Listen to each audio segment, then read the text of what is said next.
आपण शुणुछंती रेडियो तोसाली आम माटीर स्वर। स्वागत। आज आमे गोटे विशेष आलोचना करिबा। नमस्कार।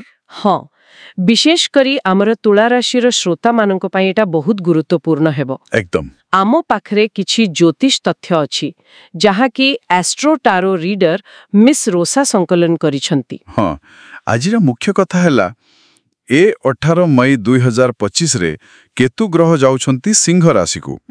तेबे ए गोचर बा राशि परिवर्तनर प्रभाव तुला राशि उपरे केमती रहिबो। अच्छा, आमे चेष्टा करिबा एरो मुख्य कथा गुडी को बाहर करिबाकू। बेश, तेबे आसंतु आरंभ करिबा। तुला राशि पई ए जो केतुंकर गोचर होउछि एटा तो सेमानकर एकादश भावेरे होउछि। हाँ, एकादश भाव जहाकू तो लाभ स्थान कुहंती, हाउस ऑफ गेन्स। अरे वाह, एटा तो शुणी की बहुत भलो लागुछि। निश्चित भावरे एकादश भावटा हैला आय, लाभ आउ इच्छा पूर्तिर स्थाना। तेबे केतु ए भावरे रहिबे आउ तांकर दृष्टि पड़िबो तृतीय, पंचम आउ सप्तम भाव उपरे।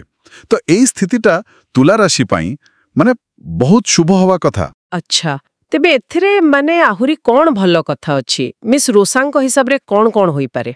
हाँ, देखंतु बहुत दिन रु जदि किछि स्वप्न थिला, बाबुथिले किछि करिबाकू, हाँ, सेगुडा एई समय रे सत हेबार संभावना बहुत बेसी।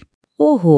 आ कामरे जहा भी काम करछंती सेठिले बाधा कमिबो, अधिकांश समय रे सफलता मिलिबो। बढ़िया। आ गोटे भलो कथा हैला आयर नुआ बाट फिटी पारे, एकाधिक जगारु पैसा आसी पारे। अच्छा, अप्रत्याशित भाबे। हाँ, केतु तो अप्रत्याशित फल दियंती आउ अटकी जाइथिबा काम सब पुणी चालू होई जिवो। जदि काहाकू पैसा देइथिले उधार, सेटा फेरी पाइबार जोग भी अछि। एटा बहुत दरकारी। निश्चय। आ पिलामानंक पई माने छात्र छात्री जे माने परीक्षा देइछंती, प्रतियोगितामूलक परीक्षा, से माने भलो करिवे। बा परिवार रो सहाय्य मिलिबो, विशेष करी बापा मांकठू, आर्थिक हेउ बा मानसिक स्तर रे। ठीक। आउ सबुठू बड़ कथा निज देह पा भलो रहिबो, स्वास्थ्य जनित बेसी चिंता रहिबनी। बा एते सबु भलो कथा सुनी की बहुत खुशी लागिला। किंतु जेमती कहंती सबु बेले दुईटा पट थाए, किछि सतर्क हेबार अछि की? हाँ, अवश्य सबु बेले टिके सावधान रहिबा भलो। मिस रोसांको तथ्य अनुसारे दुईटा जगारे टिके बेसी ध्यान देबाकू पड़िबो। कोउठी? गोटे हैला जीवन साथींको स्वास्थ्य, सेटाकू नै टिके चिंता माने सामान्य बढ़ी पारे, कारण केतुंको दृष्टि सप्तम भाव उपरे अछि। अच्छा, आउ द्वितीय कथाटा? द्वितीयटा आउ एइटा बोधे अधिक गुरुत्वपूर्ण, सेटा हैला संतान पक्ष। ओ, कारण केतुंको दृष्टि पंचम भाव माने संतान स्थान उपरे पड़ुछि, तेणु एई समय रे पिलामानंको उपरे टिके नजर रखिबा दरकार। केमती नजर? माने सेमानंको सांग साथी केमती कोन करूछंती दिन सारा, सेमानंको चाली चलन आचरण केमती अछि, ए सब टिके देखिबाकू पड़िबो। काहे की? किछि भय अछि की? देखंतु केतु बेले बेले विभ्रांति करंती, तो एमितिरे पिलामाने को भूल संगतरे पड़ी जिबार बा किछि भूल कामरे लागि जिबार आशंका टिके रही पारे। सतर्क रहिले भलो। बुझिले, एटा सत्तरे गोटे जरूरी कथा। आउ किछि पिलामानंको विषय रे? हाँ, आउ गोटे कथा, पिलांको कैरियर ए विषय रे जदि किछि बड़ निष्पत्ति नेबार अछि, तरबर हुअंतुनी। अच्छा।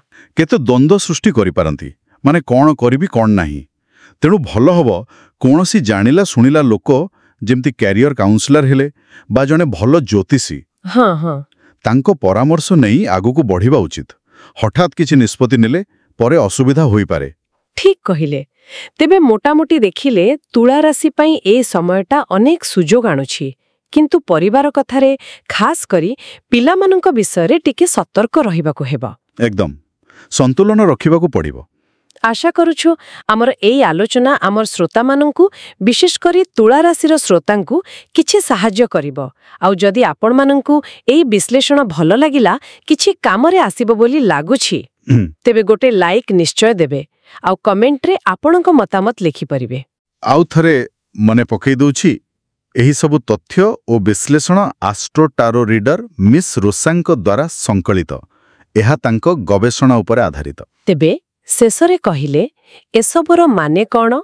केतुंकर एई जो गोचर होउछि, एथिरे जो सुजोग आसुछि, ताकु केमिथि सबुठु भलो भाबे कामरे लगेई हेबो। हाँ, आउ जो संभाव्य चैलेंज अछि विशेष करी परिवार रे सेथिपई केमिति प्रस्तुत रही हेबो एटा भाबिबार कथा। निश्चय सुजोग नेबाकु हेबो, सतर्क भी रहिबाकु हेबो। ठीक तेबे आगामी दिन रे आमी पुणी आसीगु आउ एक नुआ विषय नै आजि पई एतिकी। धन्यवाद। धन्यवाद। आपण सुनुछंती रेडियो तोसाली आम माटीर स्वर।